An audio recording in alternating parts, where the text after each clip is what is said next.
মহেন্দ্র সিং নামটাই যথেষ্ট।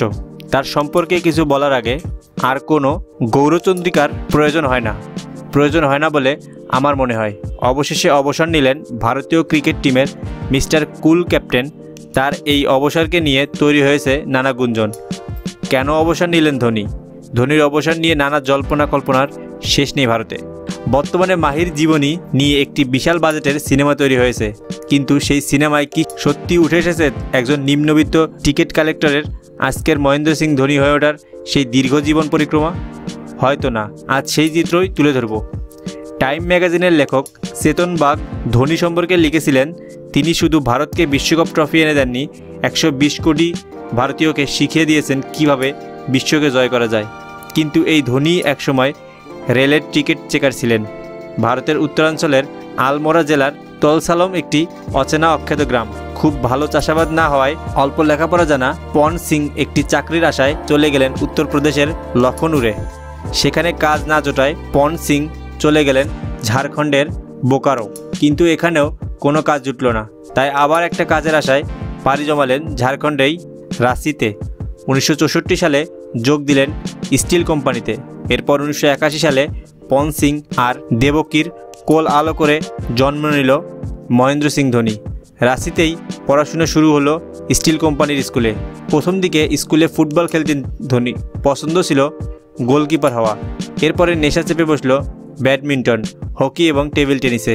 স্কুলের বাঙালি ক্রীড়া শিক্ষক ক্রিকেট দল তৈরি করতে গিয়ে উইকেট কিপার না পেয়ে শরণাপন্ন হলেন ধোনি রাজি হয়ে গেল। আর এইভাবেই স্কুলে শুরু হলো প্রথম ক্রিকেট খেলা। শুরুতে স্কুলের ক্রীড়া শিক্ষক বুঝলেন একে দিয়ে কাজ হবে। ব্যাস, ধোনি পড়াশোনার সঙ্গে মেতে রইলেন ক্রিকেট নিয়ে।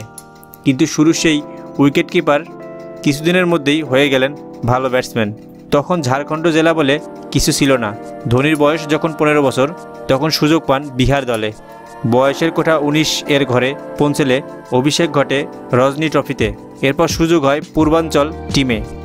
ক্রিকেটের সফলতার পাশাপাশি পড়াশোনাও ভালো ছিলেন ধোনি। শিক্ষা জীবনে কখনো খারাপ ফলাফল করেননি। তবে উচ্চ মাধ্যমিক পাশ করার পর গসনা কলেজে ভর্তি হলেও পরীক্ষা দেওয়া হয়নি। তবে ধোনি বিভিন্ন দেশের সম্মানিত ডিলিট পেয়ে ডক্টরেট ডিগ্রি পেয়েছেন। আগেই বলেছি, ধোনি একসময় রেলের টিকিট চেকারের কাজ করতেন। রেল বিভাগের হয়ে ক্রিকেট খেলতে গিয়েই লম্বা চুলের এই তরুণ নজরে পড়ে যান সবার। অবশ্য ম্যাচ খেলতে গিয়ে চাকরি হারিয়েছিলেন তিনি। সেটাই যেন জীবন বদলে দিল ধোনির। বিহারের অনূর্ধ্ব 19 দলে ধোনি খেলেছেন সেই 1998-99 সালে। এরপর বিহার ভারতীয় দল হয়ে খেলতে খেলতেই ডাক মেলে ভারতীয় দলে। মহেন্দ্র সিং ধোনির অধিনায়কত্বে ভারত 2007 সালে আইসিসি বিশ্ব টি-20, 2007-08 সালের সিবি সিরিজ, 2008 সালের বর্ডার গাভাস্কার ট্রফি, 2010 সালে অস্ট্রেলিয়ার বিরুদ্ধে 2-0 ব্যবধানে একটি সিরিজ এবং 2011 বিশ্বকাপ জয় করেছে। তার অধিনায়কত্বকেই ভারত টেস্টের র্যাঙ্কিংয়ে 1 নম্বরে উঠে এসেছিল। এখনও পর্যন্ত টেস্ট এবং ওয়ানডে ইন্টারন্যাশনালে তার রেকর্ড ভারতীয় অধিনায়কত্বের সেরা। আইপিএল ও চ্যাম্পিয়ন্স লিগে তিনি চেন্নাই সুপার কিংস দলের অধিনায়কত্ব করেছেন।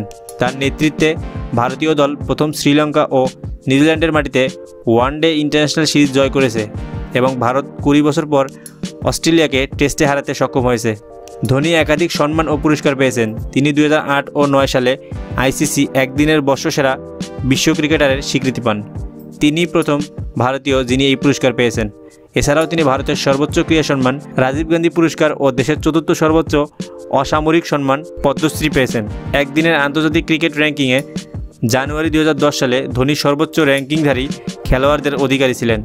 2009 সালে ক্রিকেটের বাইবেল নামে পরিচিত ওয়েস্ট ইন্ডিজের উইজডেনের স্বপ্নের টেস্ট একাদশ দলের অধিনায়ক হিসেবে ঘোষিত হন এবং ফোর্বস ম্যাগাজিন কর্তৃক বিশ্বের শীর্ষস্থানীয় ধোনি 10 ক্রিকেটারের মধ্যে শীর্ষস্থানীয় হিসেবে মনোনীত হন মহেন্দ্র সিং ধোনি।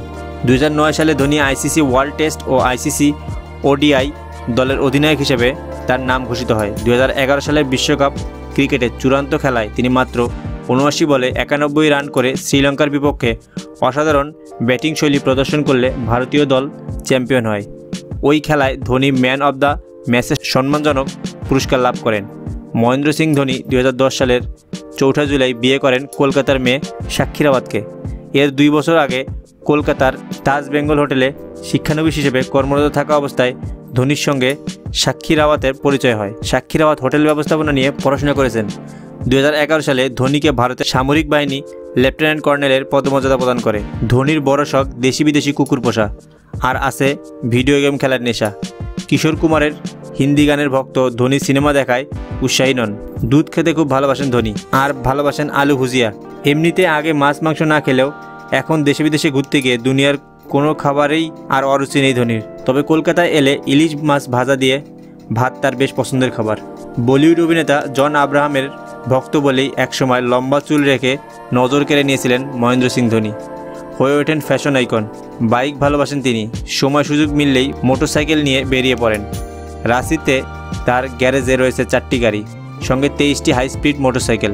মহেন্দ্র সিং ধোনি ভারতীয় অধিনায়ক, যিনি 2007 সালে ভারতকে টি-20 চ্যাম্পিয়ন, 2011 সালে বিশ্ব চ্যাম্পিয়ন ও 2013 সালে চ্যাম্পিয়ন্স ট্রফি জিতিয়েছে। এ সকল ট্রফির রাজসাক্ষী ধোনি, আর তার হাত ধরেই আসে এসব ট্রফি। বিশ্ব চ্যাম্পিয়ন দলের অধিনায়ক ধোনি টি-20 চ্যাম্পিয়ন করানোর পর থেকে এ অধুরা থাকা চ্যাম্পিয়ন্স ট্রফি জয়ের আশা ব্যক্ত করেন। অবশেষে তাও পূরণ করে একমাত্র অধিনায়ক হিসেবে 3টি ট্রফি গড়ে তোলার গৌরব অর্জন করেন। টি-20 বিশ্বকাপ, 50 ওভারের ক্রিকেটের বিশ্বকাপ, IPL, চ্যাম্পিয়ন্স লিগ টি-20, টেস্ট এবং ওয়ানডে ক্রিকেটে বিশ্ব র্যাঙ্কিংয়ে সেরা দলকে নেতৃত্ব দেওয়ার পর এবার চ্যাম্পিয়ন্স ট্রফিও হাতে তুললে ভারতীয় ক্রিকেটের সর্বকালের সেরা ক্যাপ্টেনের জায়গায় সে বসে পড়বে অনায়াসেই। একমাত্র রিকি পন্টিং তার সঙ্গে তুলনীয়। পন্টিংয়ের সময় অস্ট্রেলিয়ার টেস্ট ও ওয়ানডে 2 ধরনের ক্রিকেটেই 1 নম্বরে থেকেছে, কিন্তু টি-20 বিশ্বকাপ ভাগ্য হয়নি পন্টিংয়ের। তাই তো ধোনি সর্বকালের সেরা একজন অধিনায়ক।